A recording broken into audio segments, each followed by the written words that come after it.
Почитувани, во овие неколку години, по кој знае кој пат, слушаме дека СДСМ го организирала најголемиот митинг во историјата на Република Македонија.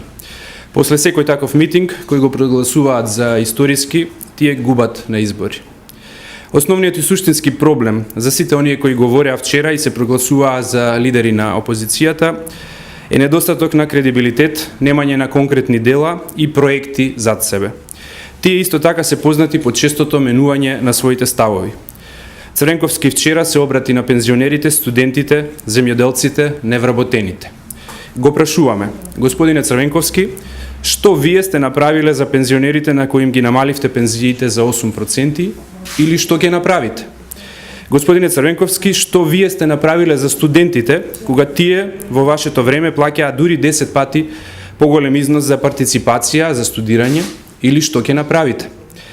Што вие, господине Црвенковски, сте направиле за земјоделците, знаејќи додека бевте на власт дека не добиваа ниту 1 денар за субвенции? Граѓаните ни вчера од вас не слушнаа што ќе направите за земјоделците.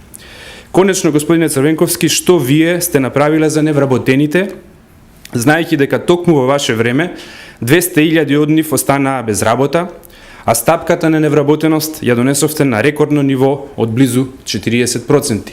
Што ќе направите за да ја намалите невработеноста или што направивте додека имавте шанса?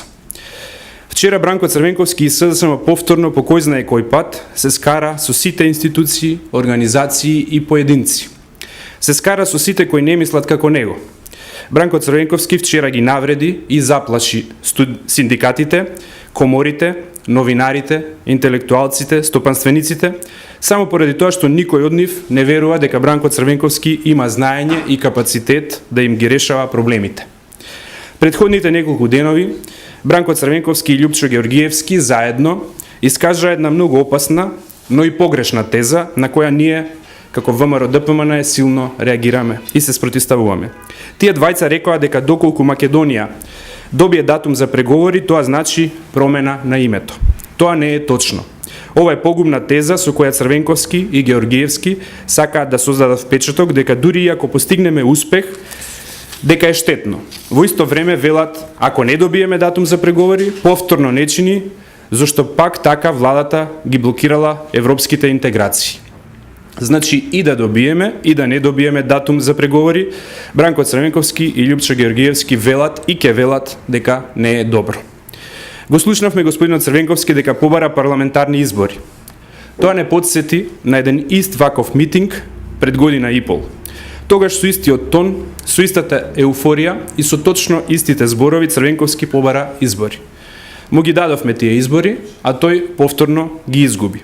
Да подсетиме дека тогаш самиот Бранко Црвенковски вети дека ако ги изгуби изборите ќе си поднесе оставка и ќе ја напушти политиката. Не си поднесе оставка и излажа.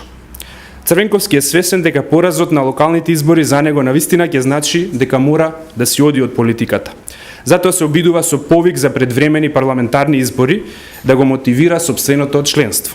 Во тоа дека никој нема капацитет да победи, веруваат дури неговите најблиски соработници, кои без дилема му откажаа и се повлекоа од трката за локални избори, чекајќи го него сам да го понесе поразот на локалните избори. Ние знаеме дека барањето за предвремени парламентарни избори е барање поради тоа што Црвенковски нема повеќе што да изгуби. ВМРО ДПМН на следните локални избори ќе го порази СДСМ. Што СДСМ ќе прави после тој пораз е целосно нивно право и нивна одговорност. Ние нема да дозволиме Република Македонија да биде заложник на личната кариера на господинот Црвенковски и на неговите политички желби. Тој кажа дека следните локални избори ќе бидат референдум. Ние му порачуваме дека ќе бидат референдум против погрешните политики на Бранко Црвенковски и Љупчо Георгиевски заедно. ВМРО ДПМН нема никаква обврска, ниту пак намера да ги исполнува личните желби на Бранко Црвенковски. Ние ги признаваме и прифаќаме единствено обврските спрема граѓаните. Благодарам. Целескиот референдум зимето може да имат заедно со локалните избори? Извештајот на Европската комисија е потполно јасен и недвосмислен во тој дел.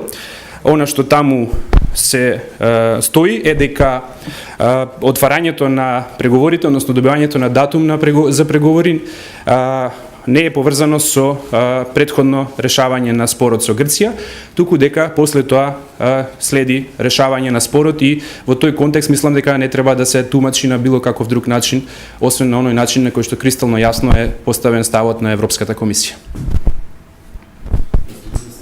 Значи дека не прифаќате превремени избори? Ставот на ВМРО-ДПМН беше изнесен во текот на моето обраќање целосно јасен. Тој значи дека во една парламентарна демократија, како и во сите демократии, постојат јасни правила, прописи, закони и околности и услови под кои што се организираат избори, вклучително и предвремени избори. Тие околности, закони, правила и прописи не вклучуваат политичка желба на лидер на опозиција, наменета исклучиво кон спасување на неговата лична кариера или мотивација на неговото членство. Може надвор од темата? Повелете. Докаде индиската инвестиција со оглед на тоа дека се појави информации дека субрата Рои должи огромна сума на пари на граѓани, тоа е одлука на Врховниот суд во Индија, ќе речете дека е стара 2 месеца, но што направи владата за овој период? Дали испитавте, истражите нешто што се случува со овој човек, затоа што вие правевте нели големи пресконференции, го шетавте низ Македонија? Што се случува? Индиската инвестиција се планира и ќе биде реализирана согласно претходните најави. Очекуваме значи да биде се во најдобар ред со реализацијата на инвестицијата на индиската компанија во Република Македонија. Сето друго е прашање на правниот систем и регулативата во Индија. Нас не интересира она на кое што сме фокусирани е компанијата Сахара да ја реализира инвестицијата во Република Македонија така како што ние ја договараме со нив.